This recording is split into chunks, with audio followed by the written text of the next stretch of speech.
Bonjour à tous. Alors pour aujourd'hui, nous allons résoudre l'équation de Burgers en utilisant la méthode des différences finies en une dimension. Alors cette équation, donc c'est une équation qui joue un rôle énorme en sciences. Elle ressemble, enfin, c'est une version simplifiée des équations de Navier-Stokes, donc les équations qui décrivent le comportement des fluides, donc en une dimension et sans la variation de pression. Donc physiquement, cette équation présente un champ de vitesse qui s'autotransporte tout en étant freiné par la viscosité. Donc ce champ de vitesse qui s'autotransporte, c'est celui-ci, c'est ce qu'on appelle le terme d'advection. Et le terme qui amortit du coup le mouvement, c'est ce terme qui est ici qu'on appelle le terme diffusif, avec nu qui est tout simplement la viscosité cinématique du fluide. U étant la vitesse du fluide et T le temps, X la position. Donc c'est une équation aux dérivées partielles.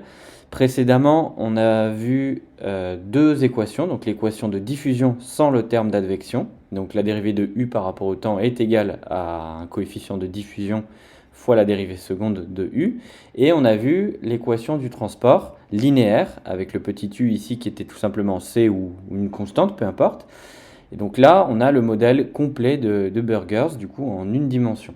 Cette équation, elle est extrêmement importante car, contrairement aux équations de Navier-Stokes, c'est possible de la résoudre en utilisant des transformations comme la transformation de Cole pour avoir tout simplement une solution analytique. Et elle est très facile également à résoudre numériquement, donc en utilisant par exemple ici la méthode des différences finies. Et cette équation est importante car elle nous permet de comprendre pas mal de phénomènes physiques, comme par exemple les ondes de choc. En fait, ce terme non linéaire va venir créer ici des discontinuités à la solution, tandis que ce terme-là, en fait, va tendre à stabiliser, à lisser, en fait, ces non-linéarités. C'est ce qu'on verra, bien sûr, par la suite avec le graphe issu de cette simulation. Donc c'est vraiment une équation fondamentale à bien comprendre, hein. Donc par exemple, comme j'ai dit, hein, pour comprendre tout simplement comment apparaissent les structures comme les ondes de choc et comment elles se dissipent et avec les différents termes en fait de cette équation. Très bien, donc comme c'est une équation aux dérivées partielles, on regarde du coup l'ordre de chaque dérivée. On voit ici qu'on a une dérivée première en temps, donc il nous faut une condition initiale. On va supposer que c'est un sinus. Et on a une dérivée d'ordre 2, donc seconde en espace, donc on a besoin de deux conditions aux limites, qu'on prendra Dirichlet homogène, donc c'est-à-dire nul. Quant à la viscosité cinématique, donc on prendra 1 divisé par 100 pi et on fera varier en fait le facteur et on regardera comment la solution est impactée à mesure où nu devient grand ou est petit. Très bien, donc du coup cette équation on va la résoudre en temps en utilisant la méthode de l'air explicite, donc on va y aller tout doucement. Donc la méthode de l'air explicite, je la rappelle, hein, on discrétise tout simplement une équation différentielle ordinaire sous cette forme-là, donc f de un, virgule tn du coup. Donc ce que je fais ici du coup c'est la discrétisation de cette équation qui est là. Donc je discrétise cette équation en utilisant le schéma de l'air explicite comme on peut le voir ici. Attention, donc comme on a vu précédemment, le terme d'advection, on n'utilise jamais un schéma centré, donc UI plus 1 moins UI moins 1 divisé par 2 delta x, car c'est instable. Donc du coup, on vient stabiliser en utilisant un schéma upwind. Et on introduit du coup deux conditions de stabilité, deux CFL, une convective et une diffusive. Bien sûr, on prendra la minimum des deux.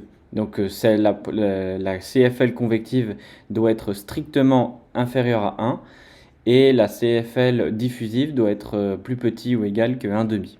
Donc voici, l'équation est discrétisée. Donc du coup, on va commencer par importer les bibliothèques. Donc on aura besoin de NumPy et de Matplotlib.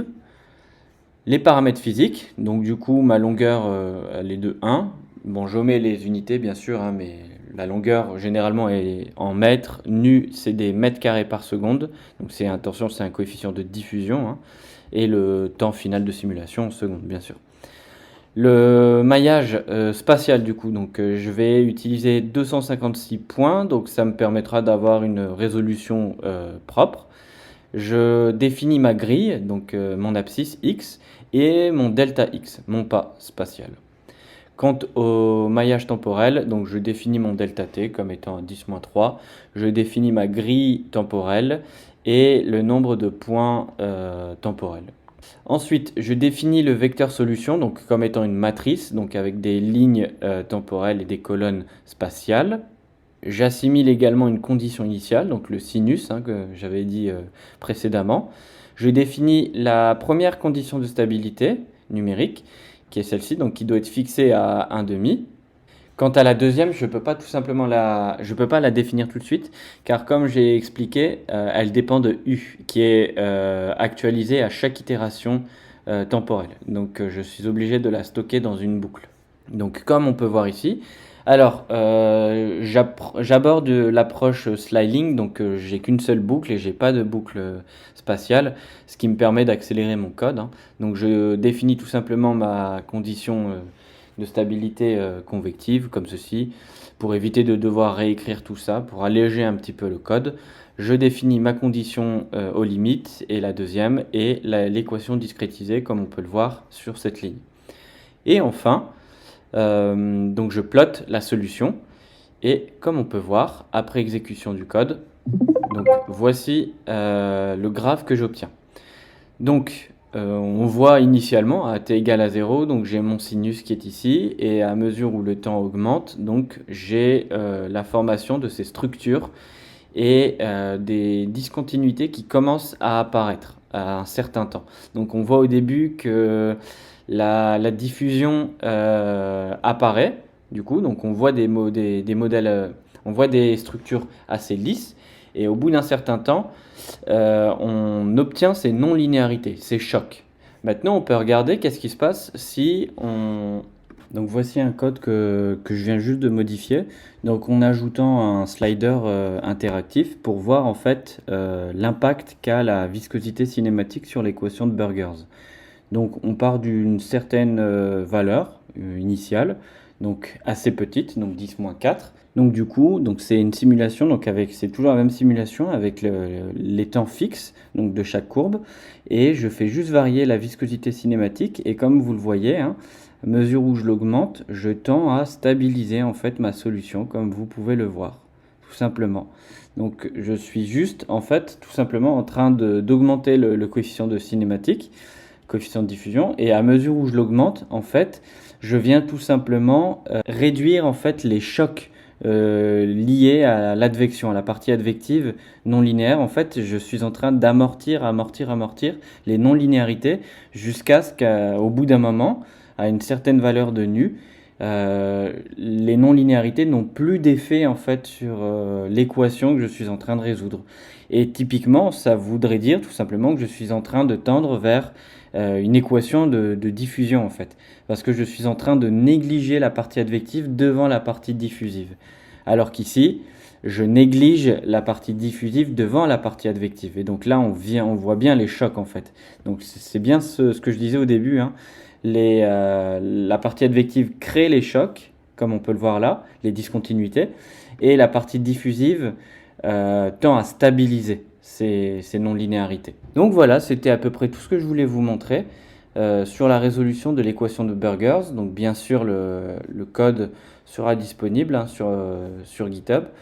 Donc voilà, c'est un code qui reprend en fait ce qu'on a vu avec l'équation de diffusion et l'équation d'advection. Et donc j'ai tout simplement combiné les deux tout simplement pour avoir à la fois l'amplitude qui descend, donc qui est propre à la diffusion, et en même temps le signal qui se transporte, mais de façon non linéaire, comme on peut le voir, qui est propre du coup à la partie advective.